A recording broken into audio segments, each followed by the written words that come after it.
So there's several accomplishments that the Young Masters campaign can actually start celebrating right now. The first one that I want to mention is the talking about the issues. Jeff Young set the tone for the entire race. He was the issues candidate. He wants to talk about the issues and nothing but the issues. So a lot of times it is a lot of mudslinging in the campaigns, but because he is the issues candidate, he wants to talk about the issues and really the problems of Kentucky, the solutions to Kentucky's problems. These are the most important ideas. What kind of policy will these politicians actually employ when they get into office? Policy is the only thing that matters. If Hitler could be nice to your face, but that doesn't mean the Holocaust is a good thing. And even if he was nice to you, he's not a good man, if he's screwing over all the Jews. So talking about the issues, when Bill Goodman on KET, he always got back to the issues. When he was interviewing all the Republicans, first he wanted to talk about the controversy, get that out of the way, and then go straight. Sure, most Kentuckians would and do appreciate the fact that you've been out and about around the state speaking and debating a lot. You've given citizens ample opportunities to hear your ideas and how you want to move the state forward. But now, and in the last 2 weeks, the tone and tenor of this Republican gubernatorial primary has been tainted by controversy and allegations, at least in the last 2 weeks. And I'd like to deal with that first and get that on the table and then off the table, and then have a serious discussion, a comprehensive and complete discussion about the issues and what you want to do for Kentucky. Answered every question. I'm glad that this is behind us. Now we're going to close this campaign out talking about the issues and what we can do to move Kentucky forward, and how we can create good paying jobs, and how we can pay for the teachers' retirement system. That's what people in Kentucky care about. I address Kentucky's problems of tomorrow and the solutions. And that's where I'm going to stay. And everybody here to my right, I mean, I love them all, but they know that's where I am, and that's where I'm going to stay. And we're going forward on the issues and the solutions for Kentucky, because Kentucky really wants that, and they need these solutions. And there are solutions here at this table among all of us, and that's where we're going. And qualified and able to do the job that we're going to start talking about here in a couple of minutes. Well, we won't wait a couple of minutes. That's a perfect lead-in to mentioning those issues, as I did at the top of our program tonight. There are some differences among you on some issues, but on a number of issues you agree. A couple of those, Common Core, you agree on right to work, and there's some others. There are some disagreement too. We don't all agree on right to work. Another two accomplishments that I will take credit for, because I believe it had a direct implication in the race. When I was on the KET debate, or the KET non-debate, since Sandy Overly didn't want to debate me, I guess she was, busy not voting on the so-called religious freedom bill, which is the right to discriminate against gay people. She didn't want to vote for it or against it, so she didn't vote at all. The other two...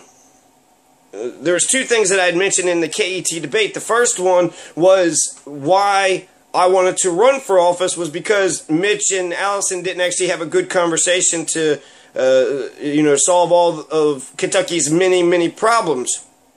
And I had described the race as more of an insult fest or a food fight.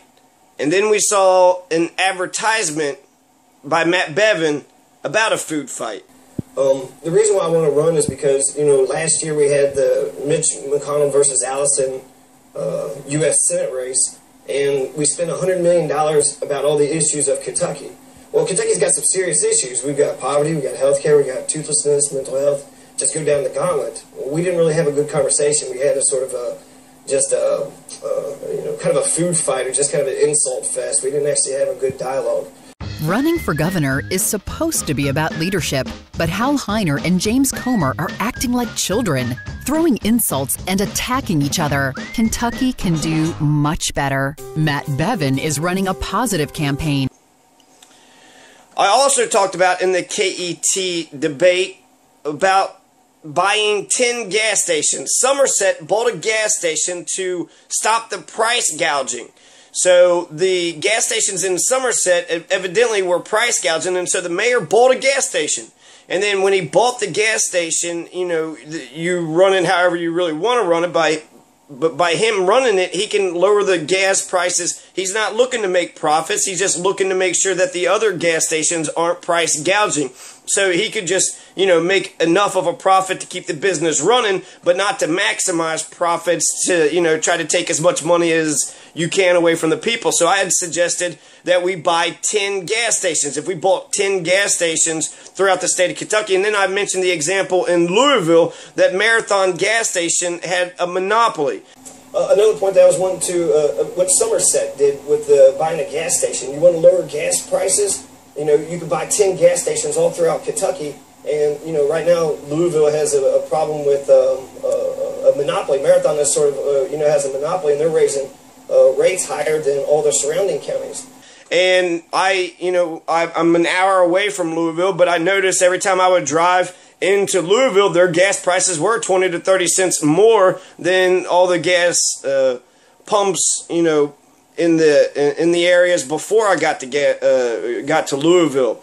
And so after I had talked about doing a Somerset, buying 10 gas stations throughout the state, and, you know, and use Louisville as an example, then within a week or two ago, Jack Conway announced that he was suing Marathon gas stations for price gouging. And I believe he did that. He didn't want me to take Louisville voters away, so he went ahead and sued the Marathon gas stations for having a monopoly. Kentucky's Attorney General is suing Marathon Petroleum over high gas prices. In 2008, Governor Beshear asked Jack Conway to investigate why gas prices in Louisville are higher than the rest of the state. Today, Conway announced his findings. WLKY's Corey Pippin joins us with details on this. Corey? Rick, Attorney General Jack Conway claims Marathon Petroleum holds a monopoly on fuel supply and was involved in anti-competitive practices to increase gas prices.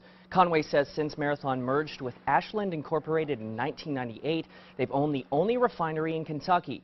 The lawsuit accuses Marathon of requiring independent retailers to sign unlawful supply agreements. Marathon also allegedly entered into agreements that kept other suppliers from entering the market. Conway says deed restrictions are placed on some properties sold by Marathon. He says those restrictions allow a gas station on the property to only sell Marathon gas. In Louisville, Conway says prices at the pump are 20 to 30 cents higher than anywhere in the state. The two biggest issues that my platform is covering, the number one issue is the war on poverty. I think we've been impoverished for a long time, and there's been about 800,000 poor people, so nearly 1 million poor people in this state. And the Steve Beshear could brag about all the economics, but what he's talking about is he's talking about the exports and the GDP, but he's not actually talking about wages, and he's not talking about poverty, and he's not talking about homelessness. So if you were to ask a homeless person how the economy is, how do you think they would answer? So, it's good for the corporations. We are getting more exports, and we are having higher GDP, but we also need to take care of the working class, the middle working poor, and homeless classes too.